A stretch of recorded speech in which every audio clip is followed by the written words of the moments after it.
semuanya, apa kabar? Semoga tetap dalam keadaan baik-baik saja di masa pandemi ini dan tetap dalam keadaan sehat.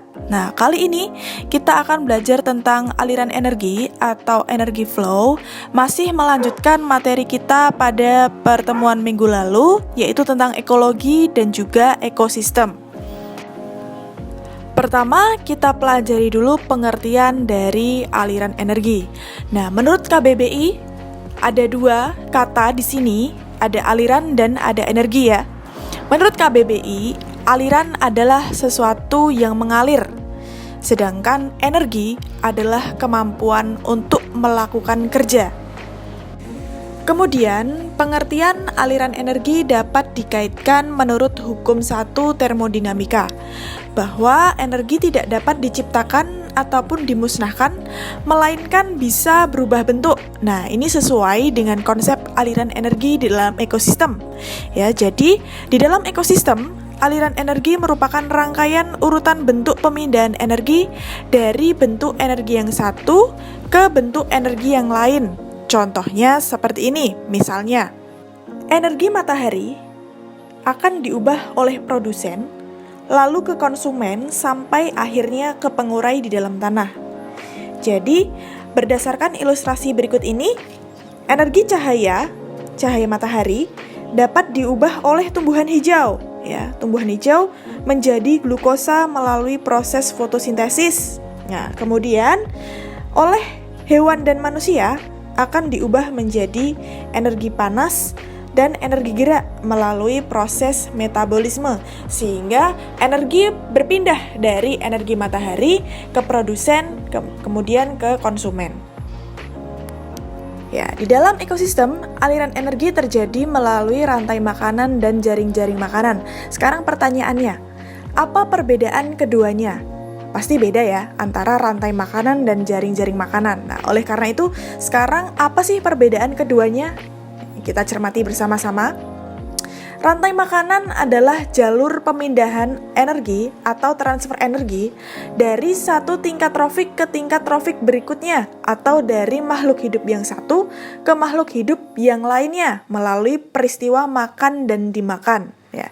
Rantai makanan ini terjadi secara linier atau secara garis lurus. Sedangkan untuk jaring-jaring makanan, ini merupakan gabungan dari beberapa rantai makanan yang saling berhubungan dan lebih kompleks, sehingga proses yang terjadi dalam jaring-jaring makanan ini melibatkan lebih banyak organisme.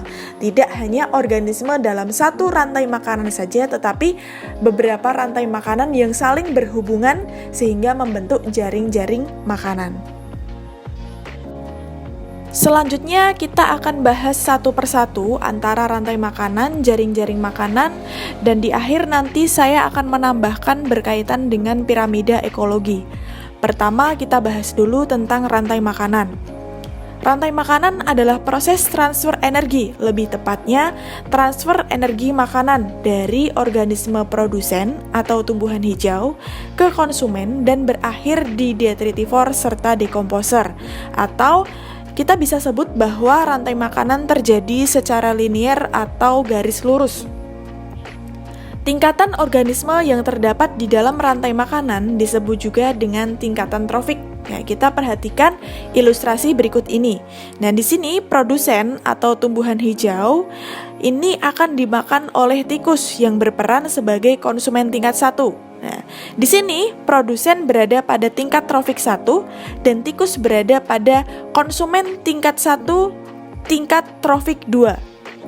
Kemudian tikus akan dimakan oleh ular yang berperan sebagai konsumen tingkat 3, konsumen tingkat 2 dan berada pada tingkat trofik 3.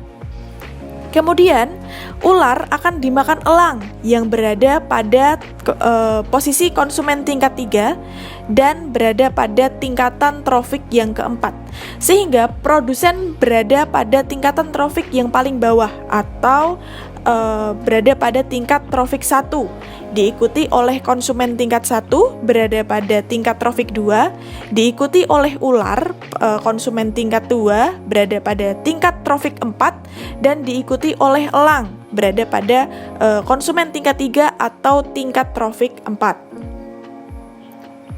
Selanjutnya, rantai makanan ini juga bisa dimulai dari detritus atau organisme yang sudah mati.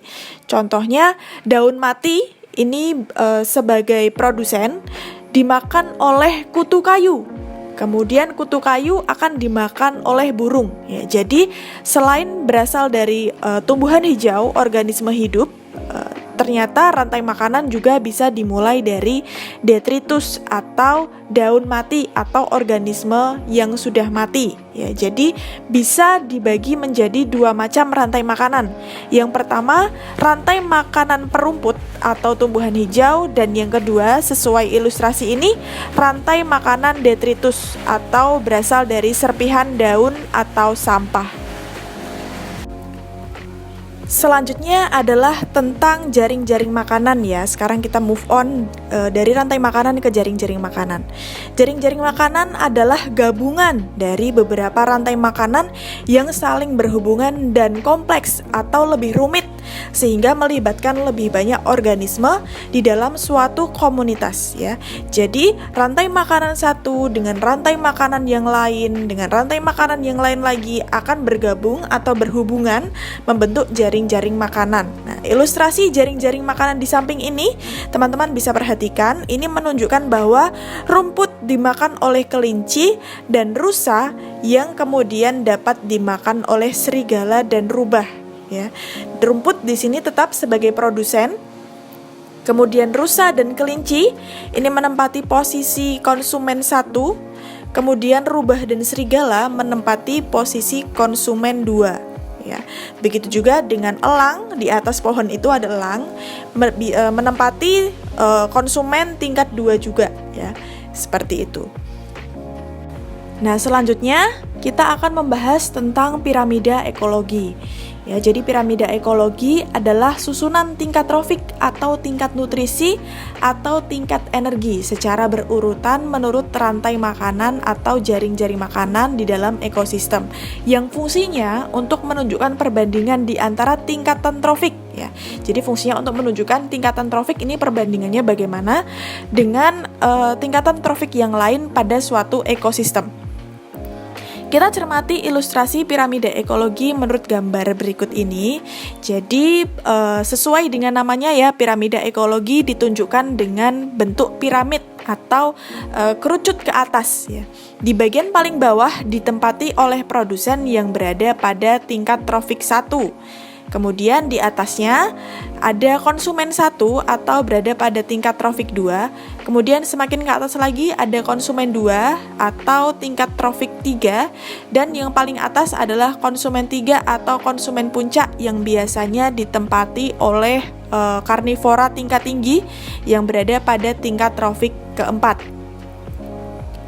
Nah, piramida ekologi ini dibagi menjadi 3 macam. Ada piramida jumlah, ada piramida biomasa, dan ada piramida energi. Ya, nah, piramida jumlah menggambarkan jumlah organisme pada tiap tingkatan trofik. Piramida jumlah disusun berdasarkan pada jumlah organismenya, bukan pada ukuran tubuh organismenya. Jadi, indikator pada piramida jumlah adalah jumlah organismenya. Berapa jumlah organisme dalam suatu komunitas atau ekosistem.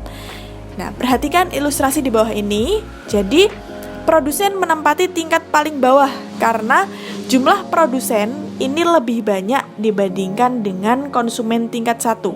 Sehingga konsumen tingkat 1 berada di atas produsen. Kemudian diikuti oleh konsumen tingkat 2 ya. Ini karena memiliki jumlah yang lebih sedikit dibandingkan dengan konsumen tingkat 1. Kemudian yang paling atas adalah konsumen tingkat 3 ya. Kenapa? Karena memiliki jumlah yang lebih sedikit lagi dibandingkan dengan konsumen tingkat 2. Yang selanjutnya adalah piramida biomasa. Ya, piramida biomasa ini menggambarkan berat atau massa individu dari organisme per meter persegi pada masing-masing tingkat trofik pada suatu ekosistem dalam kurun waktu tertentu. Ya, jadi indikatornya pada piramida biomasa adalah berat atau massa individu atau organisme. Berbeda ya dengan piramida jumlah tadi. Kalau piramida jumlah tadi indikatornya adalah jumlah organisme, kalau piramida biomassa indikatornya adalah berat atau massa individu dari organisme.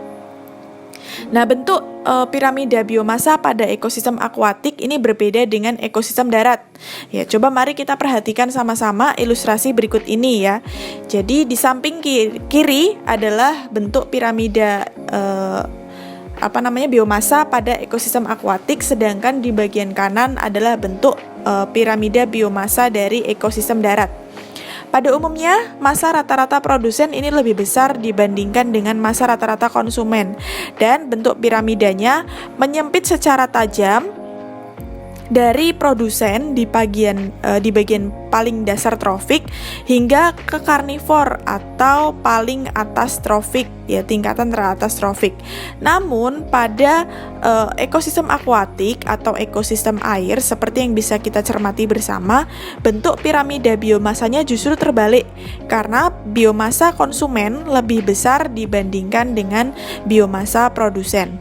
Sebagai contoh, jika pada suatu saat dilakukan penimbangan terhadap berat kering plankton atau produsen di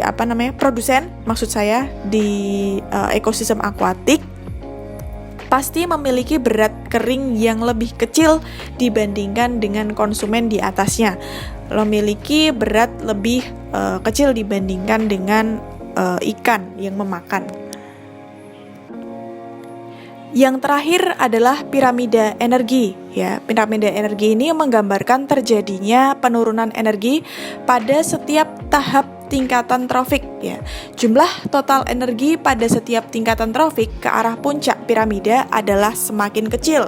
Ya, pada umumnya, secara umum, konsumen hanya dapat memanfaatkan 10% energi yang diperoleh dari organisme yang berada pada tingkat trofik di bawahnya, karena sebagian besar energi akan terbuang sebagai panas. Ya, sehingga bentuk piramida energi ini selalu segitiga tegak, karena semakin ke atas, energi yang diserap semakin sedikit. Nah, dari ketiga tipe piramida ekologi yang kita pelajari tadi, piramida energi dianggap merupakan model piramida yang terbaik. Ya, kenapa? Karena yang pertama tidak dipengaruhi oleh ukuran organisme dan kecepatan metabolisme organismenya juga tidak mempengaruhi. Kemudian yang kedua, menunjukkan efisiensi ekologi atau produktivitas ekosistem. Dan yang ketiga, memberikan gambaran berkaitan dengan sifat fungsional suatu komunitas atau suatu ekosistem.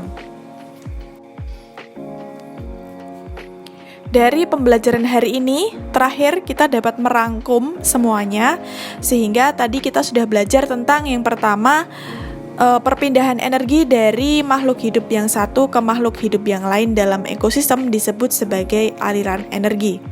Kemudian rantai makanan adalah perpindahan energi, itu reenergi tipe ya, dari makhluk hidup yang satu ke makhluk hidup yang lain melalui proses makan dan dimakan. Jaring-jaring makanan adalah gabungan dari beberapa rantai makanan yang saling berhubungan dan lebih kompleks atau lebih rumit. Kemudian, setiap organisme akan menempati tingkatan trofik tertentu dalam piramida ekologi. Produsen menempati tingkat trofik pertama, konsumen primer atau herbivora menempati tingkat trofik kedua, konsumen sekunder atau karnivora menempati tingkat trofik ketiga, dan seterusnya.